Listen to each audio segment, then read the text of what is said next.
السلام عليكم. قبل ما نبدا تعالوا نشوفوا مع بعض الفيديو الكارثي ده اللي هو من وجهة نظر ان هو كارثي. مش عارف حضراتكم شايفينه ازاي، ولا انا بس اللي شايفه كده، ولا ايه؟ تعالوا نشوفه مع بعض ونرجع مع بعض مره تانية.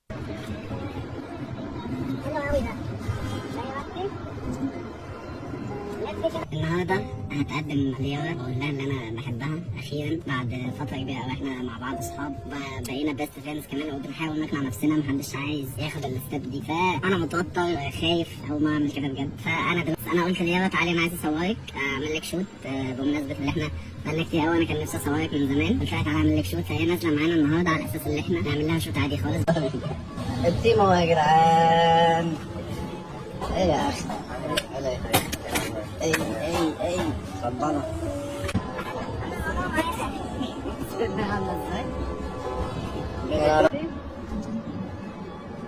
لف كده.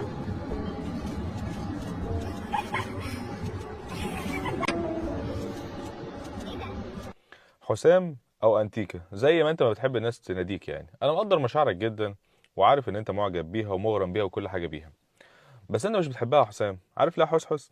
علشان انت لو بتحبها بجد كان زمان المشهد ده اولى بيه، بدل المركب واصحابك يبقى بيتها واهلها. حسحس طبعا والعينه بتاعته هيقولوا ان ممكن يكون والدها متوفي. هقول له طب والدتها موجوده؟ هيقول له طيب والدتها متوفيه. هقول له عمها، هقول له خالها، هقول له يا عم اي حد من اهلها بيتها. طب يا باش مذيع والله كل اهلها ماتوا ومش موجودين، يبقى على الاقل يا اخي هات اهلك وفرحها و... ولا اهلك هم كمان ماتوا. تاني حاجه والله يا جماعه اللي انا بعرفه ان الراجل بيغير وبيغير جدا كمان. ده المفروض يعني صعب عليا ان انا المفروض اتخيل واحده انا بحبها وتكون وسط اصحابي بالشكل ده. مش عايز افقد اعصابي وبحاول ان انا اتمالك اعصابي. تالت حاجه، ايه قصه البيست والجو العبيط ده؟ هو يا بنتي عادي تمشي كده مع واحد وهو بيقول لك ده انت اختي، وتاني يوم يقول لك هتجوزك. انت مقتنعه بيه كده كزوج وراجل حمش؟ مقتنعه بيه كراجل يقدر يصونك ويحافظ على بيتك وعرضك؟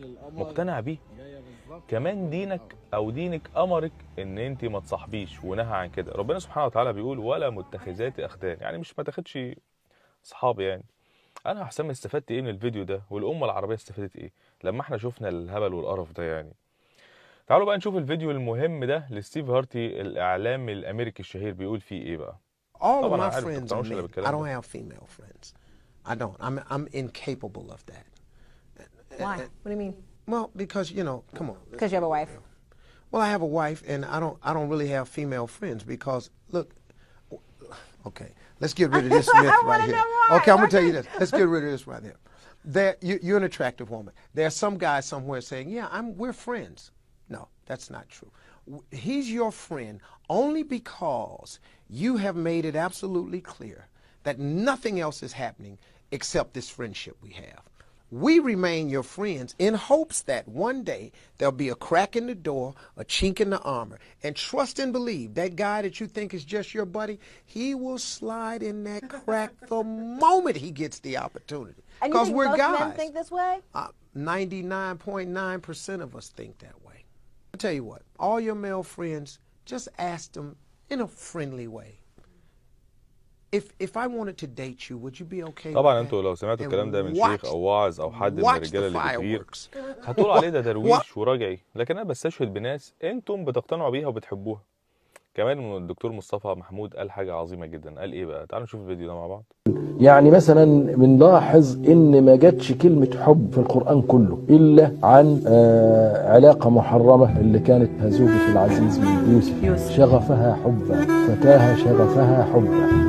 ده المكان الوحيد اللي ذكر فيه كلمة حب، ذكر مقرونا بعلاقة غير مشروعة وحرام. انما كل العلاقات اللي هي المثلى بين الرجل والمرأة ما لم توصف بالحب، انما وصف كلمة المودة والرحمة. طبعا الكلام واضح جدا ومش محتاج تفسير. حسام او انتيكا، اللي حصل ده مش صحيح اطلاقا، وانت اقتنعت او لا. فانا بقول الكلام ده لكل المحترمين بتوع جيلك، بقول لهم ان الراجل الصح بيدخل البيت من بابه. كان اولى بيك يا حسام تورينا المشهد ده وانت جوه بيتها وسط اهلها، مش جوه المركب وسط اصحابك. ولا صحيح هو احنا اصلا نشوف المشهد ده من الاصل؟ احنا مالنا؟ اخيرا يعني غير يا حسام وتعلم الغيره، واقعد كده مع رجاله كبيره ورجاله كتير علشان تفهم يعني ايه نخوه ورجوله، وان البنت المحترمه اللي معاك ازاي تتخطب وازاي تاخد خطوه في جوازها دون الرجوع للاهل او حتى حد منهم. انت محتاجه تاخدي كده كام كف عشان تفوقي، لانك بكره هتتفرجي على الفيديو ده وتقولي انا كنت غبيه قوي، انا ازاي وقفت حالي بالشكل الرخيص ده، ازاي كنت انا ساذجه قوي كده، وازاي وصل بيا الحال دلوقتي ان انا بتعاير ان هو سابني، وان الفيديو ده موجود على السوشيال ميديا والناس كلها شايفاه.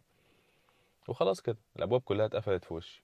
ده سيناريو مستقبلي هيحصل، لان ما بني على باطل فهو باطل. الصح صح ولو كل الناس بقت تمشي في الشمال، والحق حق ولو كل الناس بقت ماشيه في الطريق الباطل. انا جاي اقول لك بالفيديو ده انك مش بس الوحيد اللي لسه جواك نظيف ورافض القرف اللي داخل على المجتمع بتاعنا ده، في ناس كتير جدا زيك ومعاك، بس للاسف صوت القرف ده بقى يبقى اعلى من صوتك. ربنا يهديك يا حسحس انت وكل الشباب اللي زيك يا رب.